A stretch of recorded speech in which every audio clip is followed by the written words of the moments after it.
Hey guys, welcome back to my new mini vlog. তোমার সকলে কেমন আছো? আশা করছি ভালো আছো। আমিও কিন্তু একদম গুড অ্যান্ড ফাইন আছি। তো আজকের দিনটা অনেকটাই আলাদা অন্যদিন থেকে। আজকে যাচ্ছি আমরা সবাই আমার মামা বাড়িতে, যেটা হচ্ছে আসাম দুধনই। তো ভাবলাম যে আজকের দিনটা তোমাদের সাথে শেয়ার করাই যায়, অ্যাজ এ মেমোরি ভিডিওটা কিন্তু থেকেও যাবে। তো তার জন্য সকাল 5টার সময় ঘুম থেকে উঠে রেডি হয়ে আমরা চলে এসেছিলাম এনজেপি স্টেশনে। ট্রেনের টাইম ছিল হচ্ছে 7:30, আর আমরা স্টেশনে পৌঁছে গিয়েছিলাম প্রায় 7টায়। দেন আমরা একটু ওয়েট করলাম, চা কফি খেলাম, আর ট্রেনটা একটু লেটে আসলো 7:50-এ। আর ট্রেনটা দেখে দুষ্ট একদমই খুশি ছিল না। ও ভেবেছিল ট্রেনটা দেখতে বোধহয় বন্দে ভারতের মতো হবে। ওর এক্সপেকটেশনের সাথে ট্রেনটা একদমই মিলছিল না।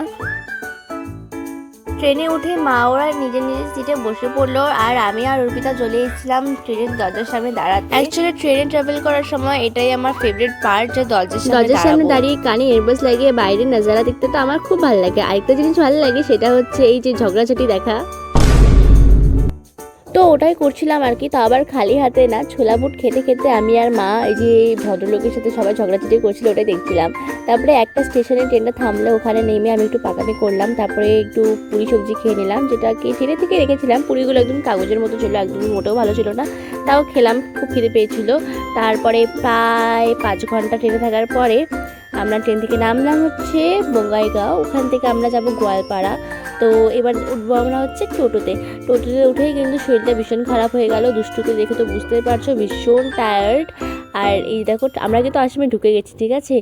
তোমরা কিন্তু মাটি ছাটি যেগুলো দেখলেই বুঝতে পারবে। তোমরা অনেকেই জানো যে আসামের মাটি লাল হয়, তো জানি না কেন। যাই হোক, তারপরে এই যে আমরা বাসে উঠে পড়ছি। বাসে উঠে কিন্তু আমার গায়ে একদমই এনার্জি ছিল না। একেই তো সকাল থেকে কিছু খাইনি তেমন পেট ভরার মতো, তাই জন্যে। তারপরে গোয়ালপাড়া এসে আমরা একটা হোটেলে খেয়ে নিয়েছিলাম হচ্ছে পরোটা। তারপরে আরেকটা বাসে উঠেছিলাম, সেটা হচ্ছে গোয়ালপাড়া থেকে দুধনইয়ের। তারপরে বাস থেকে নেমে 5 মিনিটের রাস্তা, একদমই হাঁটার ইচ্ছে ছিল না, তার জন্য টোটো করে এসেছিলাম।